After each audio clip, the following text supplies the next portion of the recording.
चलो students, next topic करते हैं अपना इसी चैप्टर का, कंसेप्ट्स ऑफ साइकिल। बहुत सारी डेफिनेशंस को हमने क्या करना है, इसमें डिस्क्राइब करना, देखना है, डिफाइन करना है। बहुत सारी चीज़ों को कंसेप्ट समझने हमने, साइकिल क्या होता है, साइकिल का क्या कंसेप्ट है, इसको डिफाइन करेंगे। सबसे पहले तो ये हमारे छोटे छोटे डेफिनेशंस हैं, इनको अच्छे से हमें रटना नहीं है, समझना है पहली बात तो। दूसरी बात, एंड तक देखनी है वीडियो। एक एक चीज़ को इतना अच्छे से किसी भी बुक में नहीं समझाया होगा, मैं आपको गारंटी के साथ बता सकती हूँ बात। क्योंकि बुक्स में क्या करते हैं, सीधा 2 लाइन के डेफिनेशन को डिफाइन करके देते हैं। बच्चा क्या करता है, चीज़ समझ आई नहीं आई डजेंट मैटर, वो उसको सिर्फ रट के और इतना कितना ही अपने जो भी अपना एग्जाम है ना उसमें लिख के आ जाता है। कई बार ऊपर आगे पीछे हो जाते हैं उसकी याद की हुई डेफिनेशन भी। अगर थोड़ा सा हम समझ लेंगे ना तो उसको लिखने में भी हमें आसानी होगी। लिखने का क्या मतलब है, ठीक है हमारा हिंदी मीडियम इंग्लिश मीडियम है, लिखना हमें हमेशा अपनी लैंग्वेज में ही होता है, चाहे आप इंग्लिश में लिखें चाहे आप हिंदी में लिखें। लेकिन बात हमें समझ आ जानी चाहिए एग्जामिनर को कि आप बताना चाह क्या रहे हैं, क्या उसके आसपास हैं आप उस डेफिनेशन के, उससे बिल्कुल ही दूर की बात हो रही है। तो अगर आप समझ लेंगे ना, तो अगर आप थोड़ा बहुत ऊपर नीचे भी हो जाती है स्पेलिंग्स, आपका सेंटेंस मेकिंग अपनी जो इंग्लिश में या हिंदी में, तो आप आराम से लिख ही लेंगे, हिंदुस्तान के बच्चे हो आप। तो ये चीज़ है जो अगर आप समझ लेंगे ना तो आपको लिखने में भी आसानी होगी। सबसे पहले करते हैं चलो अपना कि साइकिल क्या होता है।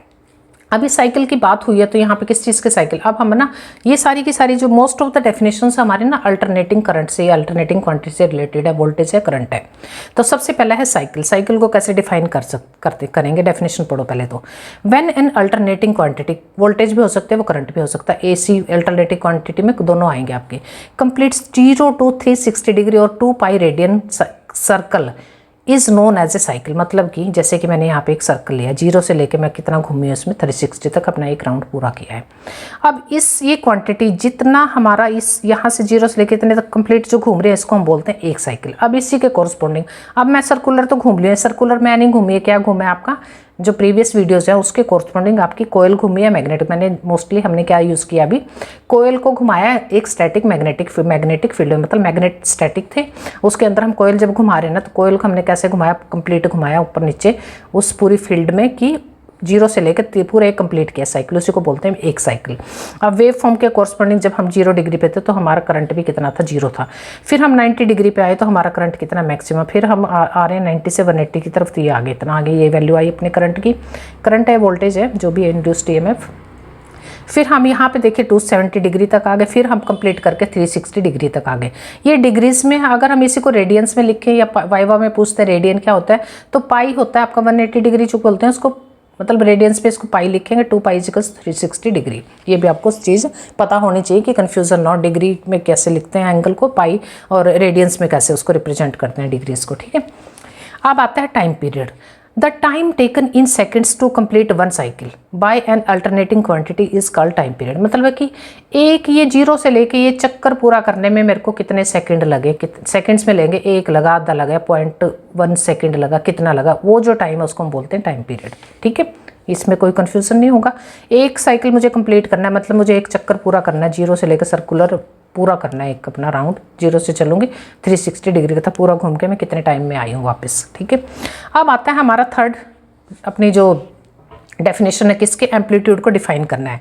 वो कहते हैं एम्पलीट्यूड बताइए क्या होता है साइन वेव का। साइन वेव ले रहे हैं ना हम, ना कोई हमने स्क्वायर वेव ली, ना हमने कोई शॉर्टूथ ली, ना ट्रायंगुलर ली, ना हमने कोई पीरियोडिक ली, हमने कौन सी ली है, क्योंकि मोस्टली हमारी जो भी एप्लीकेशंस है ना ऑल ओवर द वर्ल्ड हमारी ये यूज होती है अपनी साइनसोइडल वेव, AC में। तो इसी को लिया हमने।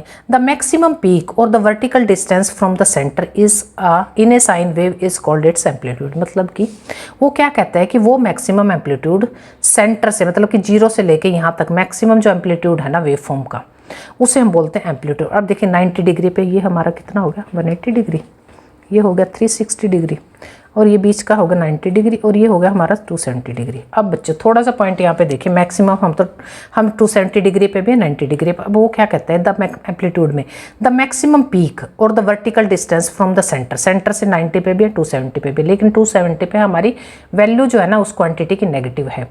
तो नेगेटिव है मैक्सिमम जरूर, लेकिन नेगेटिव में है, तो पॉजिटिव में कितना हमारा मैक्सिमम वैल्यू, यानी कि पॉजिटिव जो हाफ में हमारी 90 डिग्री पे जो मैक्सिमम वैल्यू है उसी को हम बोलते हैं कि ये एम्पलीट्यूड है वेव का, मैक्सिमम वैल्यू ये है हमारी। ये नेगेटिव में है तो ये भी मैक्सिमम पीक पे गई है, ये भी वेव फॉर्म यहाँ पे भी, लेकिन ये नेगेटिव में गई है। Got it.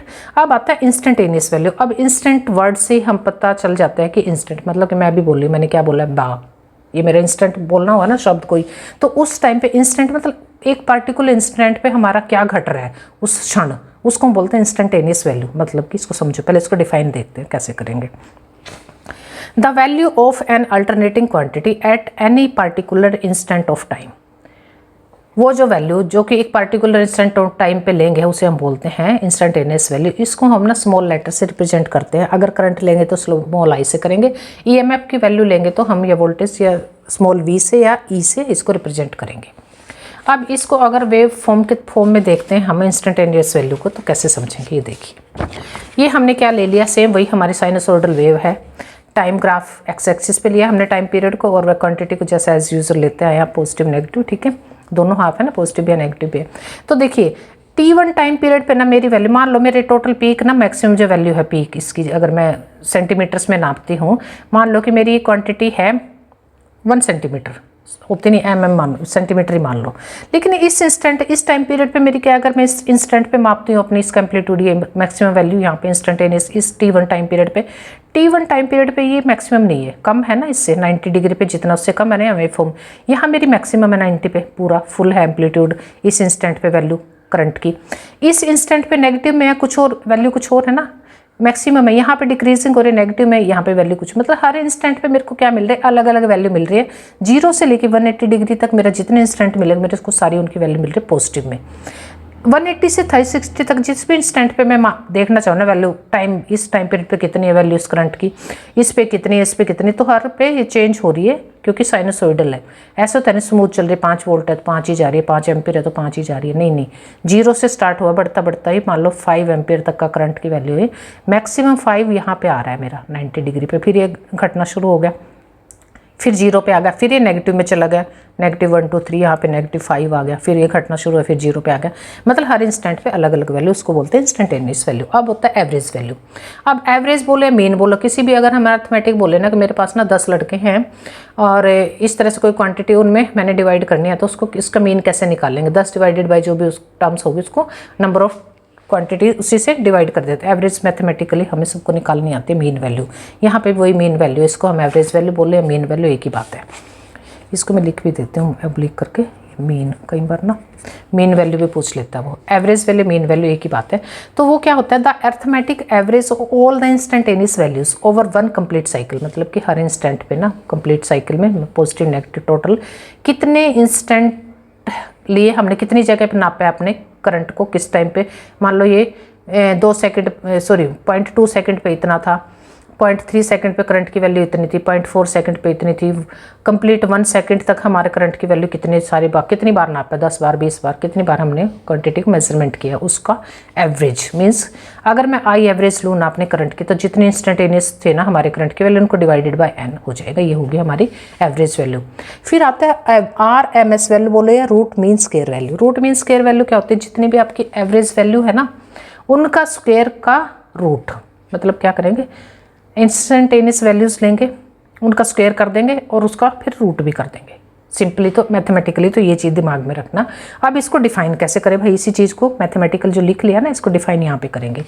It is the value of a DC quantity, यानी कि स्टैटिक करंट जो क्वांटिटी, स्टैटिक बोले स्टडी बोले एक ही बात है, DC current when flowing through a circuit generate same amount of heat for a particular time when which an AC generates for full time period. मतलब कि ये क्या कहता है कि अगर यहाँ पे आए, यहाँ पे अगर मैं एक छोटे से इंस्टेंट पे ना अपने DC की वैल्यू नोट करती हूँ, मान लो ये DC करंट है, यानी कि T1 इस टाइम पीरियड पे ना T1 पे इसने DC क्वांटिटी है, उसने भी इतनी हीट जनरेट की है, मान लो कि उसने हीट की जनरेट की है, पावर जो लूज की है ना अपने, कितने वॉट की है इसने, मान लो 2 वॉट पावर छोटे से इतने से टाइम पीरियड में कर दी 0.1 सेकेंड में, इतनी ही 2 वॉट पावर एक कंप्लीट पूरे साइकिल में AC करता है लूज अपनी, मान के चलने, मतलब ये एग्जैक्ट नहीं, एक समझाने के लिए बता रही हूँ ये बात। इसको इस चीज़ को हम कैसे समझेंगे इस RMS वैल्यू को, मतलब DC एक थोड़े से टाइम पीरियड में जितना गर्म हो जाती है ना तार 0.1 सेकेंड में, मान लो 1 सेकेंड का टाइम पीरियड है कंप्लीट आपका,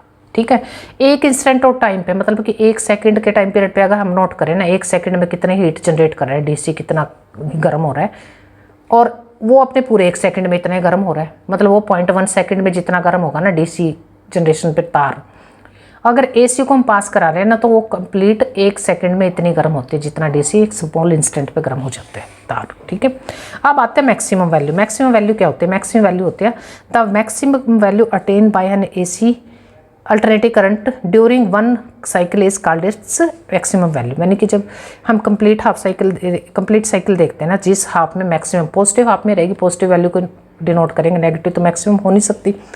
तो यानी कि 90 डिग्री पे हैं हम यहाँ पे, यानी कि वो वैल्यू उस क्वांटिटी की वोल्टेज या करंट की जब वो मैक्सिमम पीक अटेन करता है, तो 90 डिग्री पे हमारी वैल्यू करंट की या वोल्टेज की यहाँ पे सबसे ज़्यादा है। बाकी सब जगह क्या हो रहा है, आपकी हर इंस्टेंट पे वैल्यू चेंज हो रही है, डिक्रीज हो रही है, इंक्रीज हो रही है। तो मैक्सिमम वैल्यू कहाँ पे है? इस 90 डिग्री, इसको बोलते हैं पॉजिटिव हाफ में। ये है हमारे maximum value of the AC quantity. अब आता है नेक्स्ट अपना डिफाइन करना। अकॉर्डिंग टू सिलेबस करा रहे हैं, 2-4 चीज़ें ऊपर नीचे हो सकती हैं आपकी कहीं और से। फिर आता फ्रीक्वेंसी। फ्रीक्वेंसी क्या होती है? The number of cycles completed in 1 second is called frequency, its unit is hertz. 1 second में मान लो 100 साइकिल्स पूरे किए तो उसको हम बोलते हैं फ्रीक्वेंसी। 1 सेकेंड में मान लो 50 साइकिल पूरे कर दिए बार बार 1 सेकेंड में वेव ने, उसको हम बोलते हैं उस वेव फॉर्म की, उस क्वांटिटी की फ्रीक्वेंसी कितनी है। अब आता है फॉर्म फैक्टर। फॉर्म फैक्टर क्या होता है? ये होता है the ratio of RMS value to the average value is called its form factor. मतलब RMS divided by average value, इसको हम बोलते हैं फॉर्म फैक्टर। फिर आता है नेक्स्ट अपना डेफिनेशन, पीक फैक्टर क्या होता है? पीक फैक्टर होता है the ratio of the maximum value to the RMS value of an alternating quantity. यानी कि मैक्सिमम वैल्यू की आरएमएस के साथ जो रेशो है ना, उसको हम बोलते हैं पीक फैक्टर।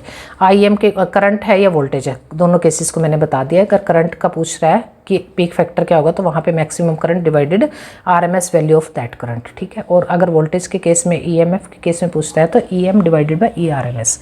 अब आईएमएफ हमें पता है, ये सब ना अभी आपको क्या है तो जस्ट रट्टा ही होगा आपके लिए अभी तो, क्योंकि आपने इसको भी ड्राइव नहीं किया इस यूनिट को, इस चीज़ को। जब आप हम ड्राइव करेंगे ना अपनी आरएमएस वैल्यू करंट की, तो उसकी वैल्यू जो आती है ना, मैक्सिमम जो करंट होता है ना, उसके डिवाइडेड बाय √2 होता है।